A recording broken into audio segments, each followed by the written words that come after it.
Hello dear students, तर आज आपण बघणार आहोत एक अतिशय महत्त्वाची कृती आणि ती कृती म्हणजे धमकी देणे.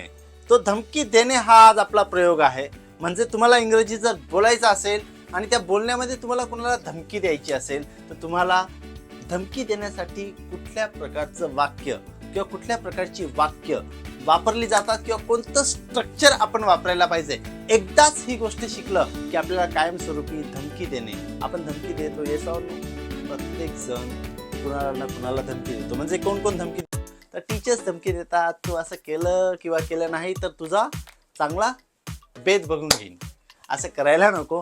पेरेंट्स धमकी देतात, अभ्यास केला नाही तर, आमचं ऐकलं नाही तर, इथे गेला तर, तिथे गेला तर. किंवा पोलीस धमकी देतात की जर तुम्ही गुन्हा केला तर आम्ही तुम्हाला सोडणार नाही.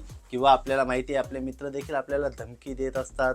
चांगले मित्र चांगल्या गोष्टी आपण कराव्यात म्हणून आपल्याला धमकी देतात. आणि विलन्स असतात ते देखील आपण चित्रपटात बघत असतो की ते देखील धमकी देऊनच बऱ्याच गोष्टी पार पडत असतात. पत्नी धमकी देते माहेरी जाण्याची, पती धमकी देतो सोडून देण्याची, मित्र धमकी देतात, प्रेयसी धमकी देते दुसऱ्याबरोबर लग्न करून घेण्याची, प्रियकर धमकी देतो आत्महत्या करण्याची. अशा अनेक अनेक प्रकारच्या गोष्टी आपल्या जीवनामध्ये घडत असतात. आणि म्हणून धमकी देणे हा संभाषणामधला एक अतिशय महत्त्वाचा पार्ट आहे. त्याकडे आज आपण वळणार आहोत की धमकी देताना आपण नेमकं काय करत असतो. हू थ्रेटन आपण ते बघितलं की कोण कोण धमकी देतं.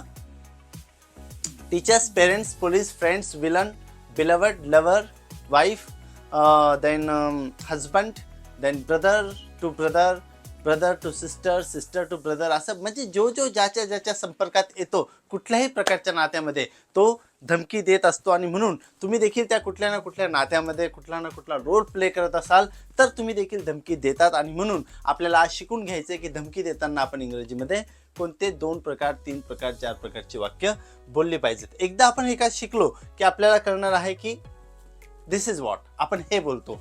पहिला काय असतं, इथून निघून जा नाहीतर. आपलं असं असतं ना, इथून निघून जा नाहीतर. हेच वाक्य आपण दुसऱ्या पद्धतीने कसं बोलतो, जर तू इथून गेला नाही तर. नो, जर तू इथून गेला नाही तर.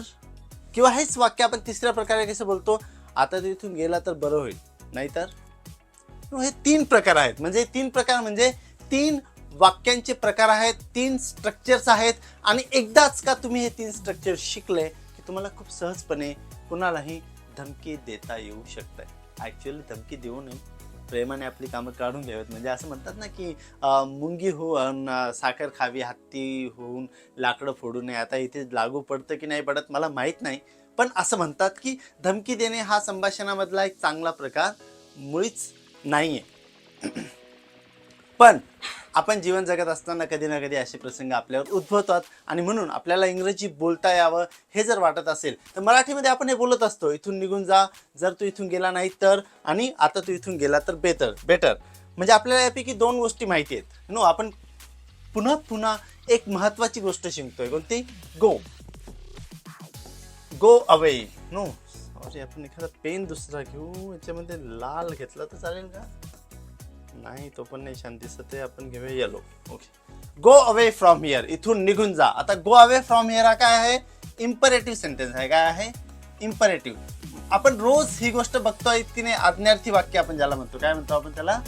आज्ञार्थी वाक्य म्हणतो. आज्ञार्थी वाक्य म्हणजे ज्या वाक्यांमध्ये आज्ञा केलेली असते. आज्ञा केलेली असते म्हणजे काय? हे करा किंवा हे करू नका असं ज्यामध्ये सांगितलेलं असतं आपण त्याला आज्ञार्थी वाक्य असं म्हणतो. गो अवे फ्रॉम हिअर. आता धमकी देणे, आज्ञा देणे, रिक्वेस्ट करणे, सूचना देणे हे सगळे एकच वाक्याचे प्रकार आहेत. पण धमकी देण्यामध्ये एक विशिष्ट प्रकाराने आपल्याला बोलावं लागतं. आपला टोन तसा ठेवावा लागतो, आपलं पिच तसं ठेवावं लागतं. म्हणजे भाषा शिकताना आपला चेहऱ्यावरचे हावभाव, आपल्या आवाजाची पातळी, त्यानंतर आपले एकूण एक्सप्रेशन्स, आपले जेस्चर्स या सगळ्यांचा देखील आपल्याला विचार करायचा असतो. आणि म्हणून धमकी देताना मी जर असं म्हटलं इथून निघून जा तर ती धमकी वाटणार नाही. मला धमकी देताना कसं म्हणायला लागेल? इथून निघून जा नाहीतर. No, this is a way to threaten someone. Yes or no?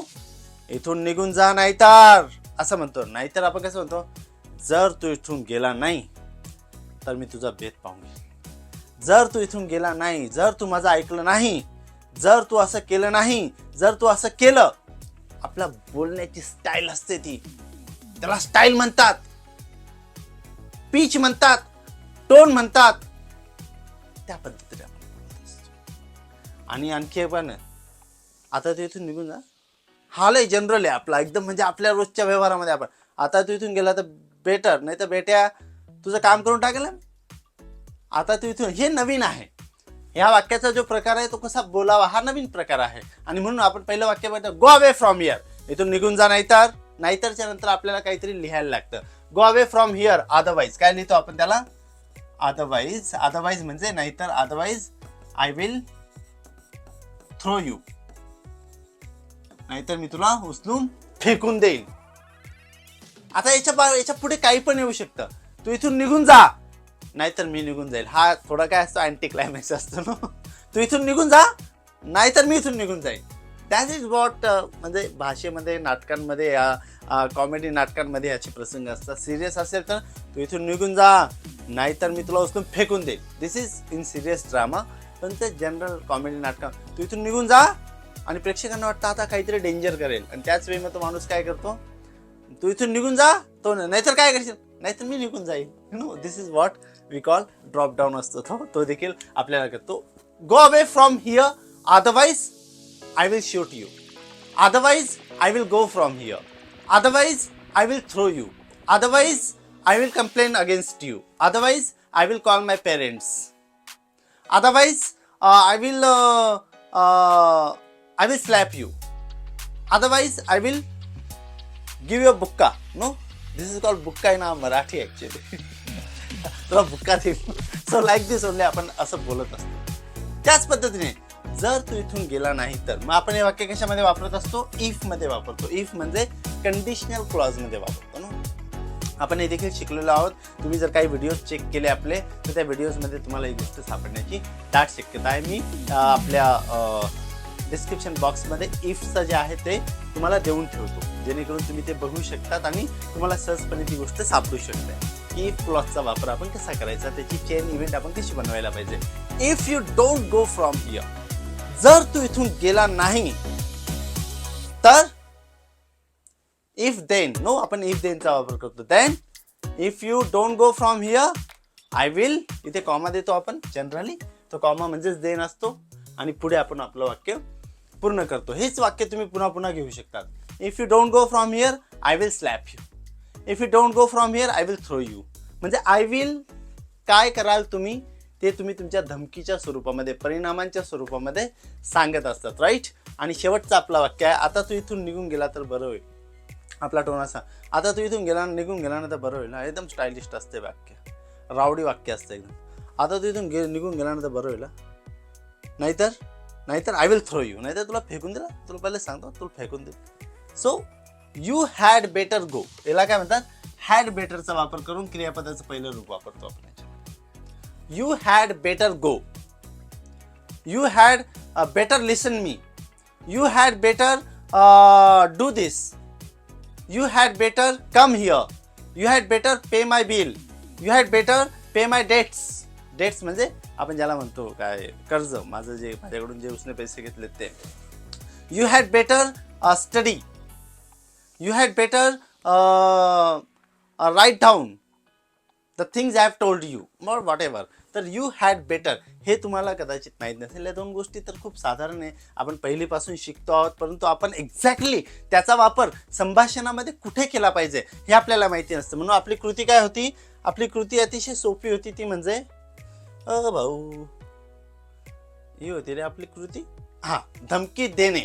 आपली कृती काय होती, धमकी देणे. तुम्हाला धमकी द्यायची आहे का, तुम्हाला धमकी द्यायची असेल तर कुठे यायला लागेल, तुम्हाला इथे यायला लागेल. ह्या प्रकारची वाक्य, अनेक वाक्य लिहून काढा. 5-50 वाक्य लिहा, याची 5-50 वाक्य लिहा, याची 5-50 वाक्य लिहा, आणि याची 5-50 वाक्य लिहा. बघा तुम्हाला इतकं सहजपणे त्या प्रसंगांमध्ये जाता येईल. म्हणजे तो प्रसंग अजून घडलेला नसेल तरी तुम्हाला त्या प्रसंगामध्ये जाता येईल. आणि ज्यावेळी तो प्रसंग तसा घडेल, तुम्हाला गरज पडेल, त्यावेळी तुम्ही खूप सहजरित्या ते इंग्रजीमध्ये बोलू शकता. So wish all the best for that. Keep practicing, keep watching our channel. आणि आजचा व्हिडिओ आवडला असेल तर जरूर याला लाईक करा. कॉमेंट बॉक्समध्ये तुम्हाला आणखी कुठल्या प्रकारचे व्हिडिओज हवेत ते तुम्ही जरूर लिहा. त्या प्रकारचे व्हिडिओज आपण बनवू. आणि महत्त्वाचं म्हणजे सबस्क्राईब करा चॅनलला जर तुम्ही असाल, न्यू व्ह्यूवर्स असाल तर. आणि बेल आयकन दाबायला अजिबात विसरू नका, जेणेकरून आपले व्हिडिओज तुमच्यापर्यंत मी सहजपणे सर्वप्रथम पोहोचू शकेल, तुम्हाला नोटिफिकेशन मिळू शकेल आणि आपला अभ्यासाचा सिलसिला असाच झालेला आहे. थँक्यू. बाय.